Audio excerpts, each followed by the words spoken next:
Hi, I'm MJ, and welcome to Soul Becoming Sunday, the space where we pause, reflect, and reconnect with what really matters. You can join me here every Sunday at 12 p.m. Pacific Standard Time. If you like this kind of content, please like, subscribe so you never miss an episode. Today's talk is called The Ego's Favorite Playground. Last week, we talked about the power of now, how peace only exists in the present moment. Today, we're taking that conversation one step deeper and exploring why the present is so powerful. Because the one thing that can't survive in the now is the ego. You know, that little voice in your head that always wants to be right, always has an opinion, and sometimes argues with people that are not even in the room. Yeah, that one. So, why do I call time the ego's favorite playground? Because that's where it plays all its games. It swings between the past and the future, never sitting still long enough to notice what's right here. It slides down the regret slide, climbs the ladder of what if, and builds castles out of future worries. The ego can't exist now because now has no story, and the ego needs a story. It feeds on identity, on being someone. So it uses time to build that sense of self, who I was and who I might become. It's like having a personal assistant and who's constantly reminding you of your failures while scheduling future stressful appointments. Now, how time keeps us trapped. When we live in the past, we replay what went wrong, what we should have said, what we've lost. When we live in the future, we project, plan, and predict, thinking that we may be able to control what hasn't even happened yet. All through the noise, the soul just whispers, "Hey, you're missing the moment." Time keeps us trapped because it gives ego something to chew on. But once we become aware of that pattern, something powerful happens. We step outside of it. So, how do we know that ego is actually running the show? Well, here is 6 ways to tell, and maybe you'll recognize a few. Number 1, you replay old conversations and suddenly win every argument 10 years later. You know those moments when you're washing dishes or driving and suddenly your mind starts replaying what you should have said?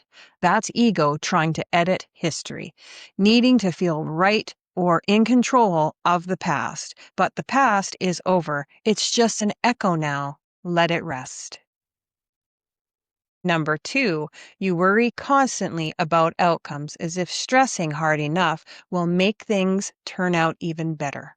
The ego lives in the future because it craves certainty. It believes that if it plans and worries enough, it can avoid pain.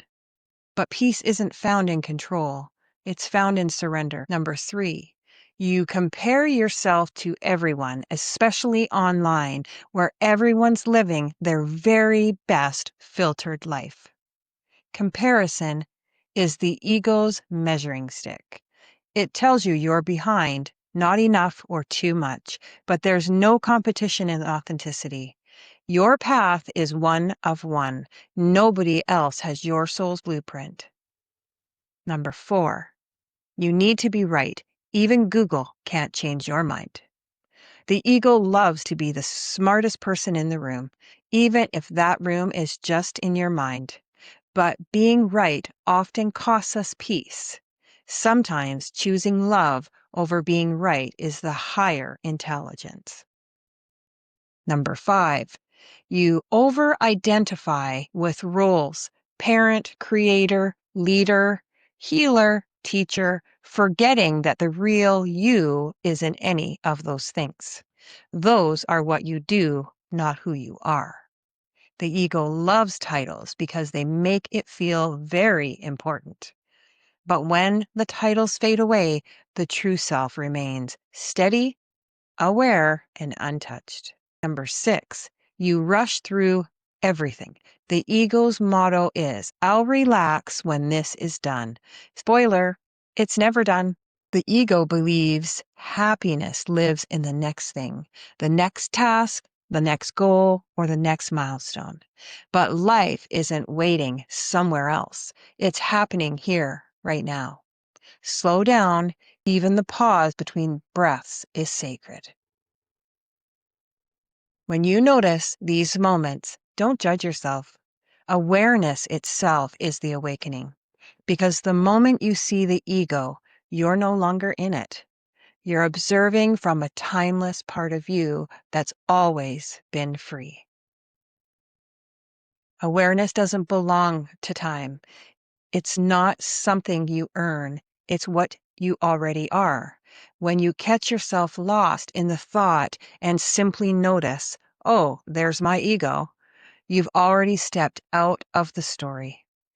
It's like realizing you're watching a movie.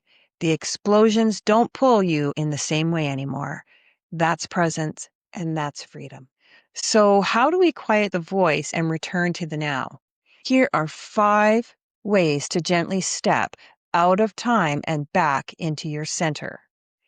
Pause and breathe. One conscious breath brings you home. Watch your thoughts without judging them. Let them float by like clouds. Ground yourself in the senses.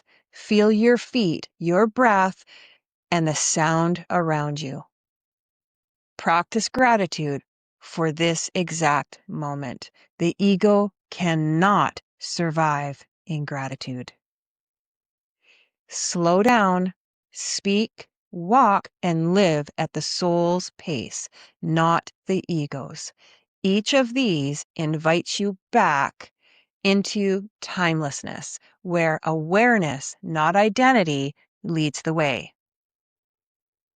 The ego lives in time. It thrives on beginnings and endings, wins and losses. But you, the real you, are timeless.